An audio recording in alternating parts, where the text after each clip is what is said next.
Hello everyone. So this is the video I said that I would put up today on the channel, and I'm going to be in 3 different Bibles today. So I'm going to be using the King James Version of the Bible, which most people will have a copy of.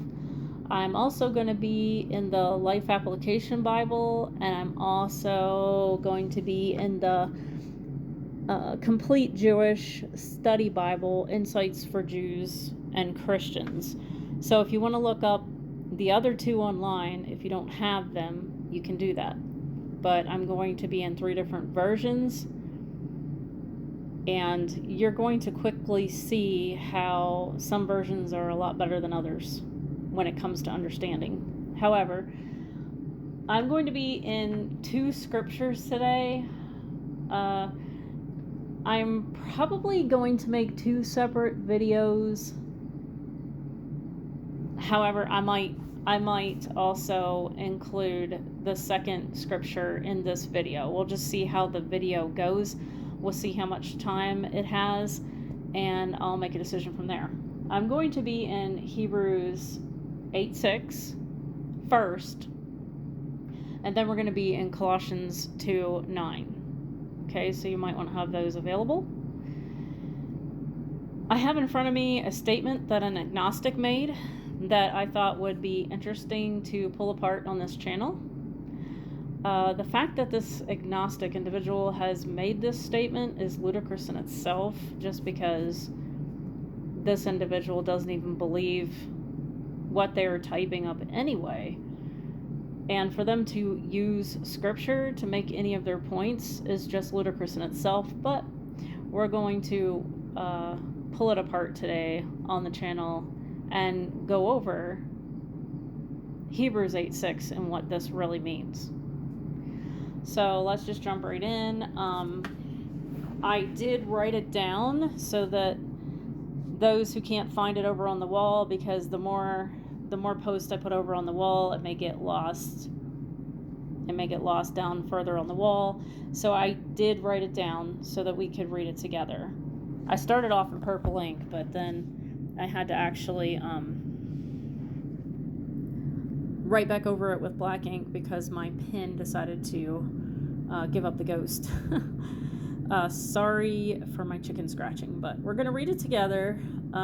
So this individual says, and this is their comment: the first, including the 10 commandments, were faulty. This is why we have a second covenant. So basically this individual is indicating that, and they even put this in their post, that does God make mistakes? Does God make mistakes? And they're basically saying that his first covenant was faulty. God, Yahweh, he does not make mistakes, and he does not, he is never at fault, okay? Like this individual is insinuating. They use Hebrews 8:6 to make their point, and they go on to say, and Hebrews 8:6 says, but now hath he obtained a more excellent ministry, by how much also he is the mediator of a better covenant, which was established upon better promises. For if that first covenant had been faultless, and there's the word faultless, then should no place have been sought for the second. So let's just talk about that for a second. Let's think about this. So how is the new covenant a better covenant based on better promise? Well, that's quite obvious. It's because Yahweh had planned all along for Yeshua to be our blood atonement. And now, because of what Yeshua did, now we have Yeshua as a blood atonement when we break the Torah, the 10 Commandments, the 613. Okay, now we have forgiveness. Yahweh put the first covenant in place. However, as we all know, Israel could not keep it. They broke it. Yahweh knew all along that this would happen because he knows everything. People are here to learn lessons. He put the first covenant into place. The first covenant was perfect in Yahweh's plan for the people to realize and see that they could not keep the covenant. They broke it. So now a new covenant that, and it's, even though it's a new covenant, it has a new system. Okay, the old covenant had a different system, and I have said a million times in my videos that the only thing that has changed has been the way that Yahweh is going to do things with the people. The system. Okay, under the old system, you were punished or killed for breaking the Torah. Now, you are no longer punished or killed for breaking it. You can be forgiven if you ask for it. But you have to ask for it. You have to apply that blood atonement. All right? So, Yahweh always knew that Israel was going to break covenant. So Yahweh didn't make any mistakes. The first covenant was not faulty. Okay? The people were at fault for breaking it. The people were at fault. I hope that we all understand that. Yahweh shows us now that we need Yeshua's blood atonement so that when we break the Torah, we can be forgiven. We still have to keep the 10 Commandments. We still have to keep the 613. We still have to keep the Torah. That was never thrown out. Never anywhere was that canceled. Okay? People will take scripture out of context. They will twist it. They will misinterpret it. They will do all kinds of things with it to try to show that God makes mistakes. Yahweh makes mistakes. He doesn't make mistakes. Okay? So, we're going to now read Hebrews 8:6 in the Bibles. So, give me 1 second to turn there.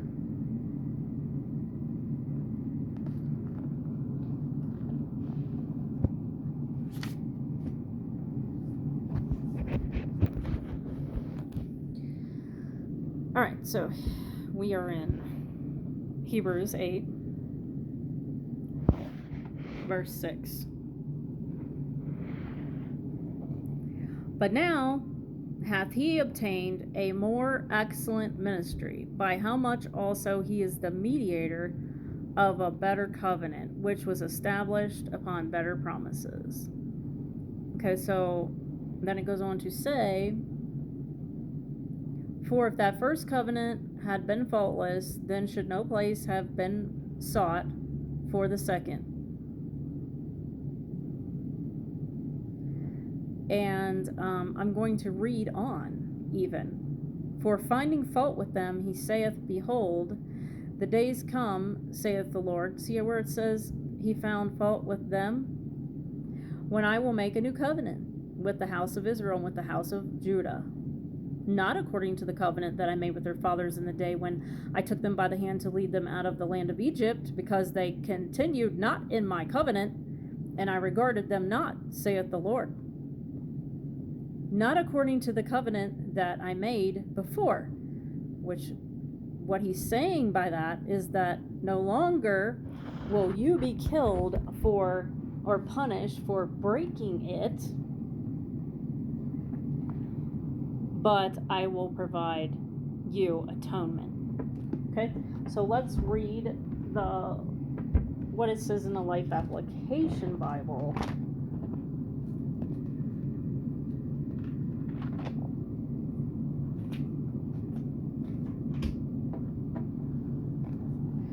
So,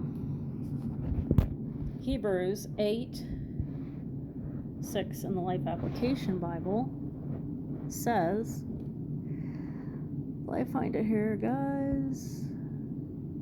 As I get older, it's hard to read small print. Okay, but Christ as a minister in heaven has been rewarded with a far more important work than those who serve under the old laws, because the new agreement, which he passes on to us from Yahweh, God, contains far more wonderful promises, of course, because now we have the blood atonement to forgive us when we break the Torah. The old agreement didn't even work. Why? Because God is at fault? Because he made a mistake? No. It didn't work because of the people. Because of the people. If it had, there would have been no need for another. Do you see how it says there would have been no need for another to replace it? That's because the people were at fault. But God himself, Yahweh, found fault with the old one, for he said, the day will come when I will make a new agreement. And what's the fault he found with it? The fact that the people couldn't keep it. It was their fault. It wasn't his fault. I will make a new agreement with the people of Israel and the people of Judah. This new agreement will not be like the old one I gave to their fathers on the day when I took them by the hand to lead them out of the land of Egypt. They did not keep their part in that agreement, so I had to cancel it. But this is the new agreement I will make with the people of Israel, says the Lord. I will write my laws in their minds so that they will know what I want them to do without my even telling them. And these laws will be in their hearts so that they will want to obey them. Still have to obey. And I will be their God, and they shall be my people. Okay, and it goes on to say, and no one then will need to speak to his friend or neighbor or brother, saying, you too should know the Lord, because everyone, great and small, will know me already. And I will be merciful to them in their wrongdoings, and I will remember their sins no more. So, basically, what he's saying here is that the Torah will be put into the hearts of everyone, and they will desire to do it. Does everyone get that? So let's also read it. My phone wants to turn around here, but it's okay. Let's also read it in one more Bible.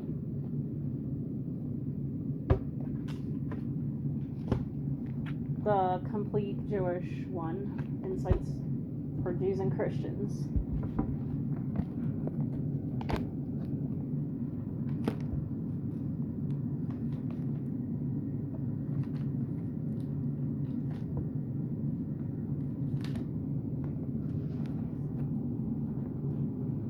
Okay, so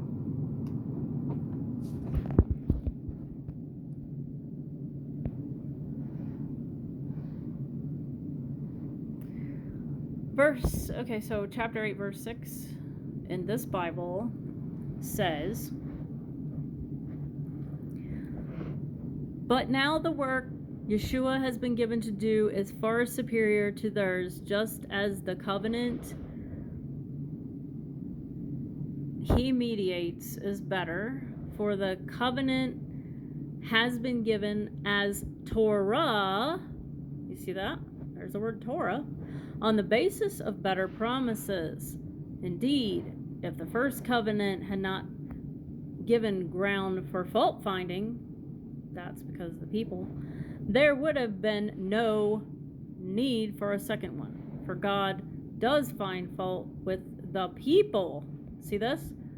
He finds fault with the people when he says, "See, the days are coming, says Adonai, when I will establish over the house of Israel and over the house of Yehudah a new covenant. It will not be like the covenant which I made with their fathers on the day when I took them by their hand and led them forth out of the land of Egypt, because they, for their part, did not remain faithful to my covenant. So I, for my part, stopped concerning myself with them, says Adonai. For this is the covenant which I will make with the house of Israel after those days, says Adonai. I will put my Torah in their minds and write it on their hearts. I will be their God, and they will be my people. None of them will teach his fellow citizen or his brother, saying, Know Adonai, for all will know me, from the least of them to the greatest, because I will be merciful toward their wickedness and remember their sins no more." And here's the thing. That has not happened yet. So we have a new covenant has been started, okay? We are into a new covenant that has been expanded from the old. However, we are not in the fullness of that yet, because verse 11 has not happened yet. None of them will teach his fellow citizen or his brother, saying, Know Adonai, for all will know me, from the least of them to the greatest, because I will be merciful toward their wickedness and remember their sins no more. So basically, just so you guys know, in the millennial kingdom, we are still going to be keeping the Torah. And if you don't believe that is true, then it may shock you to know the sacrifices will return during the millennial kingdom. Not only will sacrificing return, we will also be keeping the Feast of Tabernacles. And whoever doesn't keep the Feast of Tabernacles, it states that they will have no rain in the scripture. That's right in your scripture. So, closing remarks. This individual is insinuating that God makes mistakes or that the first covenant was faulty. And that's not true. The fault was with the people. The covenant was fine. The 10 Commandments and the laws that the people were expected to keep, there was nothing wrong with them. It's just that the people broke the covenant. They could not keep it. And now, out of his mercy, he has given us Yeshua as a blood atonement, so that now when we break the Torah, we can be forgiven instead of punished or killed. Okay, so the point is, no, God does not make mistakes. He knows exactly what he's doing. He knows that he knew all along that Israel would break covenant. He knew that. And there was a lesson in it, that because they broke the covenant, he showed all of them that they needed forgiveness. And the only way that they could receive forgiveness is through Yeshua as a blood atonement for all. He even mentions in the scripture that the blood of bulls and goats really does not satisfy him. So the point is, God does not make mistakes. He is not at fault. Yahweh does not make mistakes. He is not at fault. It's the people who messed up, where he had to make another plan. And he knew about that new plan, the new covenant, okay, the atonement. He knew about that all along and had plans for that all along. Everything that Yahweh does, he already had planned. He already knew about it all along. Okay, or he would not be omniscient. So that's it. I'm going to end this video. I'm going to come back and make another video about Colossians 2:9, because I think this one has gone long enough. So we'll come back and do Colossians 2:9 with all three Bibles. See you then.